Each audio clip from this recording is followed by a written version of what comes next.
Hey, I'm Lucas, and as you may have seen in a previous video, we are reading When Narcissism Comes to Church, and I am I don't know, I'm a few chapters in, and if you're reading along, then this will probably be meaningful to you. If you haven't started the book yet, I would encourage you to get a copy. I'm listening to it on audio, and it's very enlightening. I've been in church work for a long time, and it really is kind of bringing light to some past experiences that I've seen that I never really kind of was able to make sense of.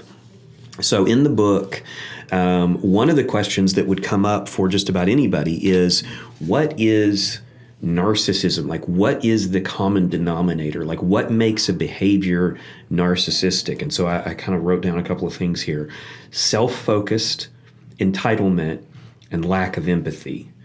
Okay, so the behaviors that I'm going to bring to your attention, each of those, that's the the book will bring to your attention, I guess I should say.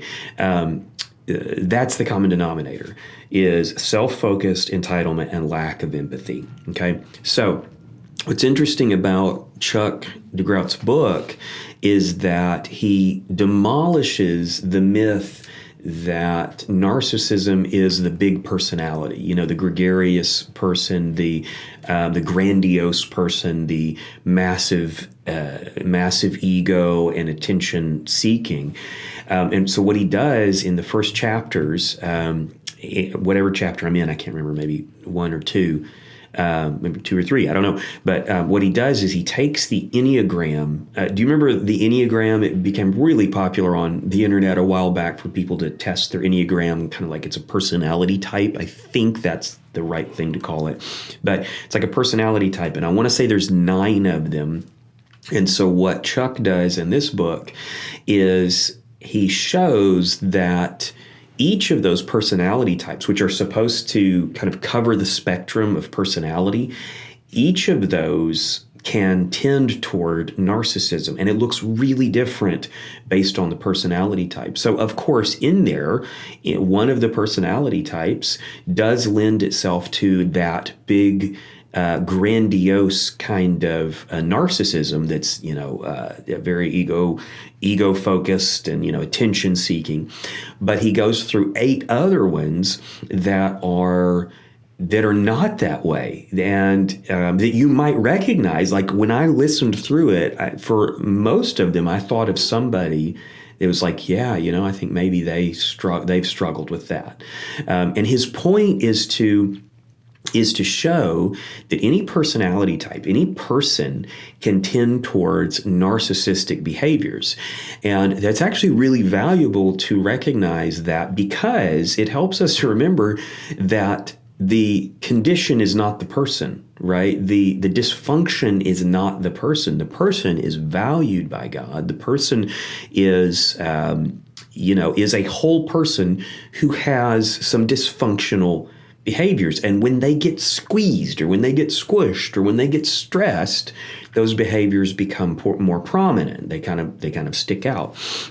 And so one that, and here's another thing that kind of occurred to me as I was reading, is that for certain personality types, they are probably more harmed. I haven't gotten far enough in the book to really, maybe he talks about this, we'll find out. But it occurred to me that certain personality types are probably more harmed by other personality types' narcissistic behavior. And I'll give you an example. For me, over the years, I've noticed that I am more harmed by what he calls perfectionistic narcissism, the type of narcissistic behaviors that come with a perfectionistic person.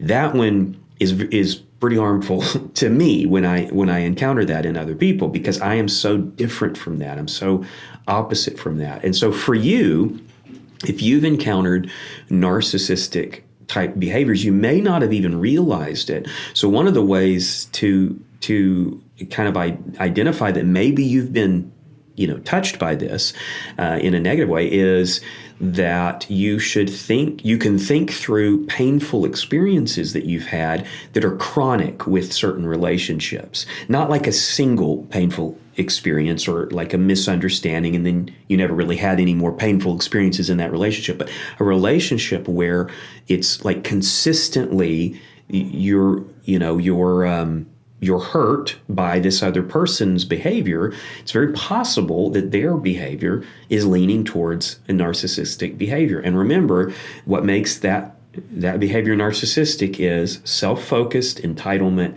and a lack of empathy. So far this book is very enlightening. Now, one of the things I want to wrap up with this, Chuck is not trying to give us tools to label people. Right? So like I'm not a professional counselor. And if you're watching this, most of you aren't. There might be some professional counselors, but most of you are not professional counselors. And we have to be really careful about turning someone into a label.